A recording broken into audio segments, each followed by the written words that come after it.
నా పేరు మేళ్ళచెరువు శ్రీనివాసరావు అండి. మాది ప్రకాశం జిల్లా ఒంగోలు. ఇప్పుడు మా ఫాదర్‌కి చిన్న ప్రాబ్లమ్ అయింది. క్యాన్సర్‌గా ప్రాబ్లమ్ అయింది.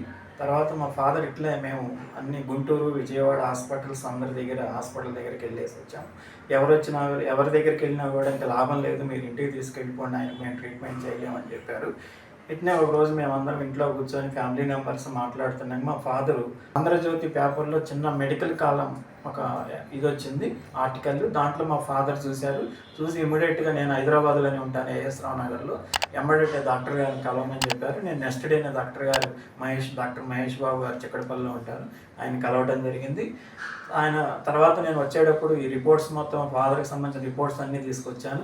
డాక్టర్ గారు చూసి నాకు ఒకరోజు టైం ఇవ్వమన్నారు. తర్వాత నెక్స్ట్ డే రమ్మన్నారు. నేను మళ్ళీ నెక్స్ట్ డే వచ్చేసాను.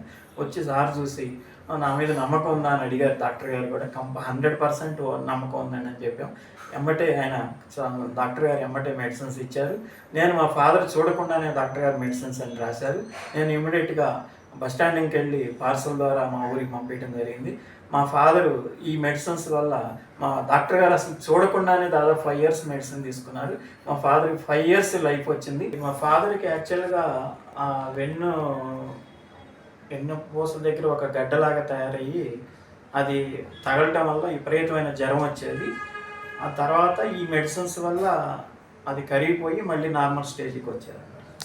తర్వాత మా విలేజ్లోని మా ఫాదర్ మంచం కిందకి అడుగు పెట్టలేని స్టేజ్లో డాక్టర్ గారు మెడిసిన్ ఇవ్వటం వల్ల ఒక 5 to 6 years లైఫ్ వచ్చింది. నిజంగా మాకు దేవుడు, మా ఇంట్లో వాళ్ళందరూ కూడా మహేష్ బాబు గారిని ఎంతో అసలు అభినందించారు. వాళ్ళందరూ కూడా అసలు ఈ విధంగా మా father BL gold medalist Andhra యూనివర్సిటీలో లా చదివారు. మాకు ఊళ్ళో అగ్రికల్చర్గా ల్యాండ్ అయి ఉన్నాయి. ఊళ్ళో ఒక పెద్ద మనిషి మా ఫాదరు.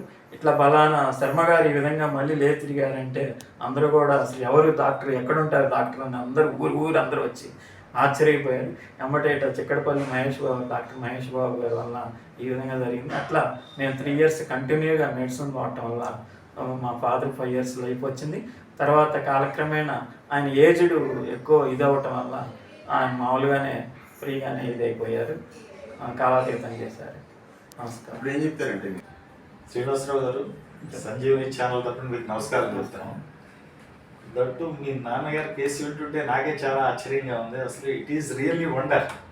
అంటే అసలు ఇంకా డాక్టర్లు కూడా డయాగ్నోస్ చేసేసి ఇంకా మీ నాన్నగారి ఫైనల్ స్టేజ్, ఇంకా ఆయన మళ్ళా లేవలేరు, నడవలేరు అని చెప్పింది కూడా, ఆయన మళ్ళా నడిచి తిరగడం, చాలా కాలం ఆరోగ్యంగా బ్రతకడం, వెన్నుపూసలో వచ్చిన ట్యూమర్ తగ్గిపోవడం నిజంగా నాకు చాలా ఆశ్చర్యం అనిపిస్తుంది. It is really wonder. Mahesh Babu garu, అసలు వీళ్ళ ఫాదర్ శ్రీనివాసరావు గారి ఫాదర్ శర్మ గారికి వచ్చిన ఆ కేసు గురించి ఏదో కొంచెం మీరు చెప్పండి. అంటే ఇది ఏంటంటే సార్, ఇది డిసెండింగ్ అయోటా అంటే గుండె నుంచి శరీర ఇతర భాగాలకు వెళ్ళేటటువంటి ఒక ప్రధానమైనటువంటి ఒక వెజల్ అది. అంటే ఇప్పుడు ఒక నీళ్లు ఏదో కృష్ణానది నుంచి నీళ్ళు తీసుకొస్తాం, మెయిన్ స్ట్రీమ్ పెద్ద పైప్ లైన్ ఉంటుంది కదా, బృహద్దమని ఒక పెద్ద మెయిన్ పైప్ లైన్ పై నుంచి కిందికి జారుతూ ఉంటది. అంటే శరీర భాగాలు అన్నిటి కూడా మంచి రక్తాన్ని అందించదని బృహద్దమని అంటారు.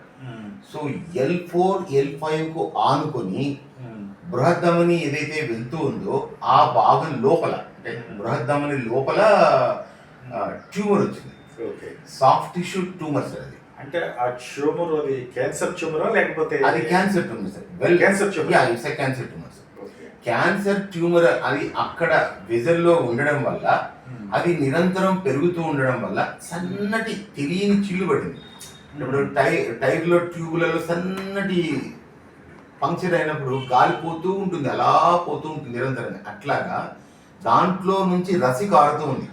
ఆ రసి కారడం వల్ల ఆ రసి L4 L5 వెనక భాగంలో తగులుతూ ఉండడం వల్ల L4 L5 పచ్చిదనం వచ్చి ఆ నిరంతరము ఆ పచ్చిదనం ఉండడం వలన జ్వరం వస్తుంది. సో డాక్టర్లు డయాగ్నోస్ చేశారు. అంటే మరి ఆ ట్యూమర్ ని డాక్టర్లు డయాగ్నోస్ చేయలేదా? మరి గుంటూరులో అక్కడ డయాగ్నోస్ చేయలేదండి. అంటే దాన్ని మేము ఏం చేయలేము.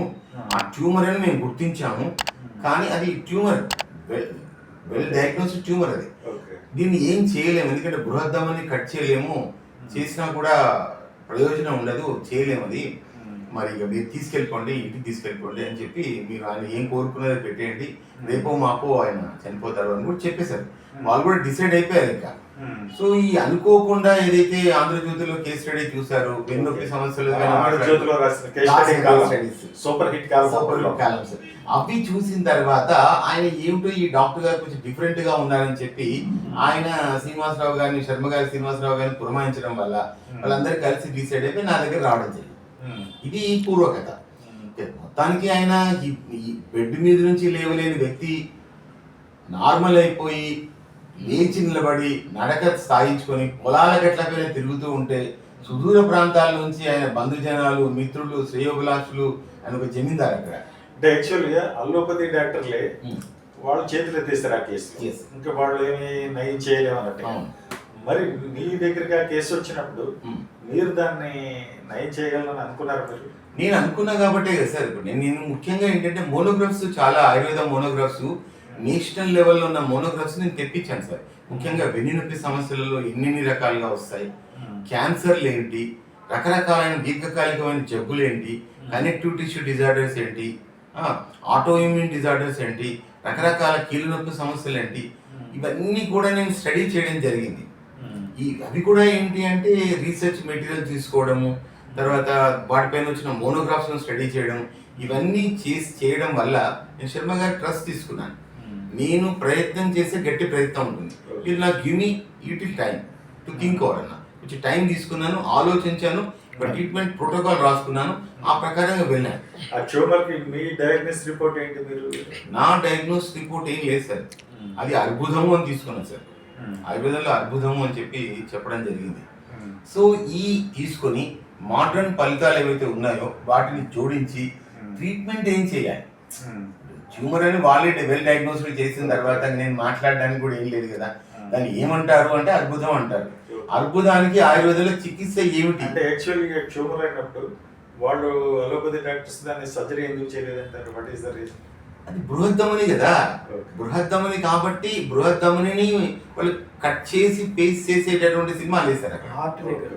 అది చాలా అంటే మెయిన్ స్ట్రీమ్ విజల్ సార్. అది మీరు ఒక పెద్ద పైప్ లైన్ నిర్మాణం చేస్తారా, నీళ్ళు ఆపేయాల్సి ఉంటుంది. మీరు ఒక పెద్ద పైప్ లైన్ మీరు రిపేర్ చేయాలి అంటే ఒక్కొక్కసారి మనం చూస్తూ ఉంటుంది, చిన్న లీకేజ్ వచ్చినా కానీ నీళ్లు ఆకాశానికి ఎత్తుపడుతున్నట్టుగా పడుతూ ఉంటాయి, పైకి చిమ్ముతూ ఉంటాయి నీళ్లు. మనం ఎప్పుడైనా బిహెచ్ఎల్ నుంచి వచ్చేటటువంటి మంజీరా పైప్ లైన్ చూస్తాం కదా, డ్యామేజ్ అయింది, చిన్న డ్యామేజ్ అయినా నీళ్లు పైకి చిమ్ముతూ ఉంటాయి. అట్లాగా బృహద్దమనికి ఏదన్నా సమస్య వస్తే అక్కడ నుంచి బయటికి వెళ్ళిపోతాయి సార్, బ్లడ్ అంతా వెళ్ళిపోతుంది. సో కాబట్టి వాళ్ళు చేయలేమని చెప్పారు, అది వెల్ డిసైడెడ్. సో అట్లాంటి కేసు నేను తీసుకొని ట్రీట్మెంట్ ప్రోటోకాల్ డిజైన్ చేసి, ఇప్పుడు శర్మ గారికి వీళ్ళ నాన్నగారికి తరచుగా జ్వరం వచ్చేది అన్నారు ఈ డిసీజ్ వల్ల. ఆయనకి ఎందుకు జ్వరం వచ్చింది? జ్వరం రావడానికి కారణం ఏంటంటే బృహద్దమని అనేటటువంటిది అంటే డాక్టర్లో నయం చేయలేదు జ్వరం. ఆ బృహద్దమని అనేటటువంటిది అంటే అయోటా. ఈ అయోటా వచ్చేసి వెన్నుపాము వెనకాలనే ఉంటుంది సార్. అది అక్కడ ఒక సన్నని చిల్లు పడేసి ఆ చిల్లులోంచి రసి కారుతూ ఉంది. ఆ రసి కారడం వల్ల జ్వరం వస్తుంది sir. That was my finest diagnosis. ఆ జ్వరాన్ని తగ్గించడానికి ఆయుర్వేద ఔషధాలు ఇచ్చాను, అది అక్కడ హీల్ అవ్వడానికి ఫస్ట్ డ్రగ్స్ ఇచ్చాను, వెన్నునొప్పి తగ్గడానికి డ్రగ్స్ ఇచ్చాను, అక్కడ ఉండే ట్యూమర్ను కరిగించడానికి కూడా ఔషధాలు ఇచ్చాను. మెడిసిన్స్ ఇచ్చిన వెంటనే జ్వరం తగ్గిపోయిందండి. ఒక 2 months లో జ్వరం తగ్గింది, వెన్నునొప్పి తగ్గింది, you can able to walk with the help of the stick. తర్వాత క్రమంగా ట్యూమర్ కూడా తగ్గింది. ట్యూమర్ కరిగిపోయిందా? కరిగింది, చాలా వరకు కరిగింది. అంటే ఈ మెడిసిన్స్ తోటి ట్యూమర్ కూడా ఆయుర్వేద మందులతో